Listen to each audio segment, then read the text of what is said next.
നോക്കൂ ശ്രീമതി സ്മൃതി, ഇവിടെ ഈ ചർച്ചയിൽ എല്ലാവരും ശബരിമലയിലത്തെ സ്വർണവും അതുപോലെ ദ്വാരപാലകൻ്റെ പീഠവും പാളിയെക്കുറിച്ചൊക്കെ സംസാരിച്ചു. ഇന്ന് ഹൈക്കോടതി ഒരു റിട്ടയർഡ് ജഡ്ജിയോട് ഈ കാര്യങ്ങളെല്ലാം അന്വേഷിച്ച് ഈ മാസം അവസാനം തന്നെ, അതായത് ഇനി ഒരു 10-30 ദിവസത്തിനുള്ളിൽ തന്നെ ഈ റിപ്പോർട്ട് കൊടുക്കാൻ പറഞ്ഞിട്ടുണ്ട്. അപ്പോൾ സത്യാവസ്ഥ പറയും. ഇതിൽ രസകരമായ സംഭവം എന്താണെന്ന് വെച്ചാൽ, CPM പ്രതിനിധി ഇപ്പോൾ പറഞ്ഞത് ഇത് പ്രതിപക്ഷ നേതാവിനെ അദ്ദേഹം അതിലേക്ക് വലിച്ചിഴച്ചു. കഴിഞ്ഞ ദിവസം സതീശൻ ചോദിച്ചൊരു ചോദ്യമുണ്ട്, എല്ലാം എന്തിനാ എൻ്റെ നെഞ്ചത്തേക്ക് കയറ്റി വിടുന്നതെന്ന്. ഇത് കോടതിയാണ് ആദ്യം ഈ സ്വർണത്തിൻ്റെ കാര്യം പറഞ്ഞത്. കോടതി പറഞ്ഞപ്പോഴാണ് പ്രതിപക്ഷ നേതാവ് ഇതിൽ അഭിപ്രായം പറഞ്ഞത്. ആ അഭിപ്രായം വെച്ചുകൊണ്ട് അസംബ്ലിയിൽ ഈ ഗവൺമെൻറ് വന്ന ശേഷം എല്ലാ അടിയന്തര പ്രമേയങ്ങളും അവതരിപ്പിക്കാൻ അനുമതി കൊടുത്തു എന്ന് മേനി നടിച്ചു. അപ്പോൾ ഒരു അടിയന്തര പ്രമേയം പ്രതിപക്ഷം കൊണ്ടുവന്നു. എന്താ? ഈ ശബരിമലയിലത്തെ ഈ സ്വർണ്ണവുമായി ബന്ധപ്പെട്ട് ഹൈക്കോടതി നടത്തിയ നിരീക്ഷണം. ആ അടിയന്തര പ്രമേയത്തിന് അനുമതി നിഷേധിച്ചു. ബാക്കി എല്ലാം അനുമതി കൊടുത്തു. കാരണം എന്താ അറിയോ, ബാക്കി എല്ലാത്തിൻ്റെയും മറവിൽ എന്തും വേണേൽ വിളിച്ചു പറയാം. പക്ഷേ ഇത് കൃത്യം കണക്ക് വെക്കണം. ഇന്ന് കോടതിയിലെ വിജിലൻസ് പറഞ്ഞ എന്താണ്, അവിടെ ഇപ്പം മൊത്തത്തിൽ കാര്യം ഇതാണ്, ശബരിമലയിൽ ഒന്നിനും കണക്കും കാര്യങ്ങളും ഇല്ല, രജിസ്റ്റർ ഇല്ല, രേഖയില്ല, സ്വർണത്തിൻ്റെ കണക്കില്ല. ഒരാൾക്ക് വേണമെങ്കിൽ ദ്വാരപാലകൻ്റെ പീഠം അടിച്ചുകൊണ്ട് പോയിട്ട് അദ്ദേഹത്തിൻ്റെ രീതിയിൽ എവിടെ കൊണ്ടുവേണേ വെക്കാം. ഇവിടെ ഇതൊക്കെ ഇവർ പറഞ്ഞു വരുമ്പോൾ ഇന്ന് രാവിലെ 2 പേര് പറഞ്ഞു, ഒന്ന് ദേവസ്വം പ്രസിഡന്റും ഒന്നും ദേവസ്വം മന്ത്രിയും. ഗൂഢാലോചന. എന്താ ഗൂഢാലോചന എന്ന് ആദ്യം പറ. ഇപ്പം ഇദ്ദേഹം പറഞ്ഞു, പ്രതിപക്ഷ നേതാവ് പറഞ്ഞു. പ്രതിപക്ഷ നേതാവ് എന്ത് ഗൂഢാലോചന നടത്തിയത്? അങ്ങനെയാണ് ഇവിടെ പറയണം. ആരുമായിട്ട് ചേർന്നിട്ടാണ് ഗൂഢാലോചന നടത്തിയത് ഇവിടെ പറയണം. പ്രതിപക്ഷ നേതാവ് പറഞ്ഞത് കോടതി നിരീക്ഷണം സംബന്ധിച്ച കാര്യമാണ് കോടതി പറഞ്ഞത്. ശബരിമല വിഷയത്തിൽ 1999 മുതലുള്ള കണക്കുകളെ എടുക്കാനാണ് കോടതി പറഞ്ഞിരിക്കുന്നത്. കഴിഞ്ഞ 10 വർഷം ശബരിമല ഭരിച്ചത് CPM ആണ്. CPIMയുടെ സംസ്ഥാന കമ്മിറ്റി, CPIMൻ്റെ സംസ്ഥാന കമ്മിറ്റി അംഗമായ അനന്തഗോപനായിരുന്നു അവിടെ പ്രസിഡന്റ്. അതിനു മുമ്പ് പത്മകുമാറായിരുന്നു പ്രസിഡന്റ്. ഇപ്പോൾ പ്രശാന്താണ് പ്രസിഡന്റ്. CPMൻ്റെ കയ്യിലാണ് ഭരണം. അവിടുത്തെ കാര്യങ്ങൾ രജിസ്റ്റർ ഉണ്ടോ? സ്വർണ്ണത്തിനെ സംബന്ധിച്ച ഒരു രജിസ്റ്റർ അവിടെ ഇല്ല എന്നുള്ളതാണ് ഇന്ന്. പക്ഷേ ശ്രീ എൻ ശ്രീകുമാർ 99 മുതലുള്ളത് പരിശോധിക്കാൻ പറയുമ്പോൾ 99 മുതലുള്ളത് പറയുമ്പോൾ അത് LDF സർക്കാരിന്റെ മാത്രം ഉത്തരവാദിത്തമാകുന്നില്ലല്ലോ. ഇല്ല 99, 2000-2006 വരെ ഭരിച്ചത് AK ആന്റണിയും പിന്നെ ഉമ്മൻചാണ്ടിയും ഒക്കെ ഭരിച്ചിട്ടുണ്ട്. അതിന് പ്രശ്നം അത് 1999 സ്വർണം ആണ് പറഞ്ഞിരുന്നത്. ഇത് 2019 ഇത് ചെമ്പിലേക്ക് വന്നത്.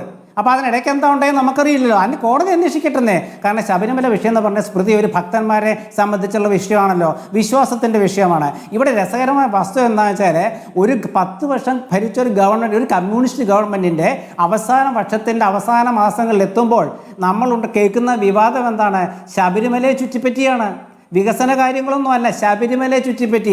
എന്നിട്ട് എന്താണ് അതിൽ ഗൂഢാലോചന നടത്തുക? ഏത് കോടതി കണ്ടെത്തിയ നിരീക്ഷണം പുറത്തു വന്നപ്പം അതിൽ ഗൂഢാലോചന നടത്തുക. ഗൂഢാലോചനയാണെങ്കിൽ ഇപ്പോൾ തുറന്നു പറയണം, ഇന്ന ആൾക്കാരാണ് ഗൂഢാലോചന നടത്തിയത്. ഇവിടെ BJPയെ കുറിച്ച് മിണ്ടുന്നില്ല CPM പ്രതിനിധി. എന്ത് രസകരമായ ഒരു അന്തർധാരാന്ന് പ്രതിപക്ഷം പറയുന്നത് ഇവിടെ നമുക്ക് ഓർക്കുകയാണ്. ഇത്ര ചെങ്ങാത്തമുണ്ട് ഇവർ തമ്മിൽ. BJPയുടെ നേതാവ് മുരളീധരൻ ഇന്ന് പറഞ്ഞിട്ടുണ്ട്, പ്രതിപക്ഷ നേതാവ് പറഞ്ഞ കാര്യങ്ങൾ അസംബ്ലിയിൽ പറഞ്ഞു, പുറത്തു പറഞ്ഞു. ഗൂഢാലോചന ഉണ്ടെങ്കിൽ ആ ഗൂഢാലോചനയുടെ പ്രതിസ്ഥാനത്ത് നിർത്തി കോടതിയിൽ തെളിയിക്കേണ്ട ബാധ്യത ഗവൺമെൻറ്റിനാണ്. ഇവിടെ ഞാൻ പറഞ്ഞു വന്ന ഇതൊരു രാഷ്ട്രീയമുണ്ട്.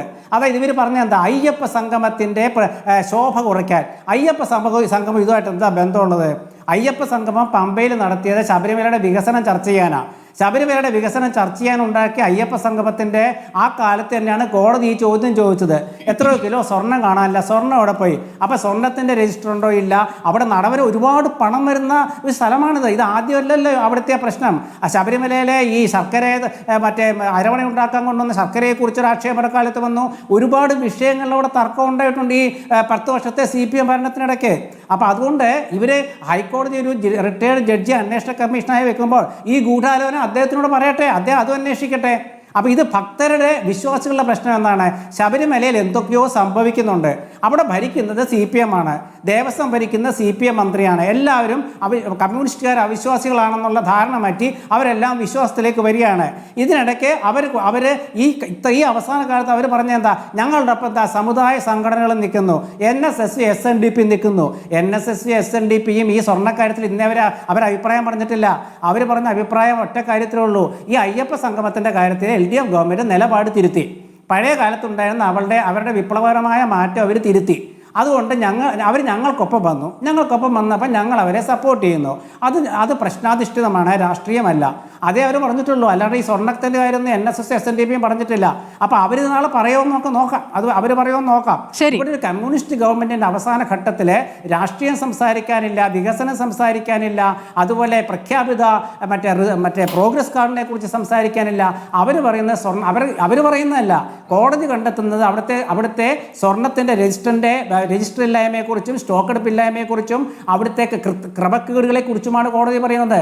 അവിടെ ഇപ്പോൾ ഇതിൽ പറയുന്ന ഒരു ഉണ്ണികൃഷ്ണൻ പോയിട്ട് അദ്ദേഹം ചില കാര്യങ്ങൾ പറഞ്ഞിട്ടുണ്ട്. അദ്ദേഹം പറഞ്ഞ് അദ്ദേഹത്തിനെടുത്ത് കൊടുത്തു ഈ പാളികളെല്ലാം പോയിട്ട് സ്വർണ്ണം പൂശിക്കൊണ്ടുവരാൻ. അപ്പോൾ അതിന് തൂക്കം നോക്കിയില്ലെന്നാണ് പറയുന്നത്. ഒരു സാധനം നമ്മൾ ഒരാൾക്ക് എടുത്തു കൊടുക്കുമ്പോൾ, പൊതുഖജനാവിലെ ഒരു വസ്തുവാണെങ്കിൽ അത് എടുത്തു കൊടുക്കുമ്പോൾ ഇത്ര കിലോ ഉണ്ട് നിങ്ങൾ കൊണ്ടുവരുമ്പോൾ ഇത്ര കിലോ കുറഞ്ഞു എന്ന് പറയണ്ടേ? അതൊന്നും പറഞ്ഞിട്ടില്ലെന്നല്ലേ പറയുന്നത്. സത്യാവസ്ഥ നമുക്കറിയില്ല. അപ്പോൾ വാസവൻ മന്ത്രിയും ദേവസ്വം പ്രസിഡന്റും ഗൂഢാലോചന എന്ന് പറയുമ്പോൾ ചുമ്മാ ഗൂഢാലോചന എന്ന് പറഞ്ഞിട്ട് കാര്യമില്ല.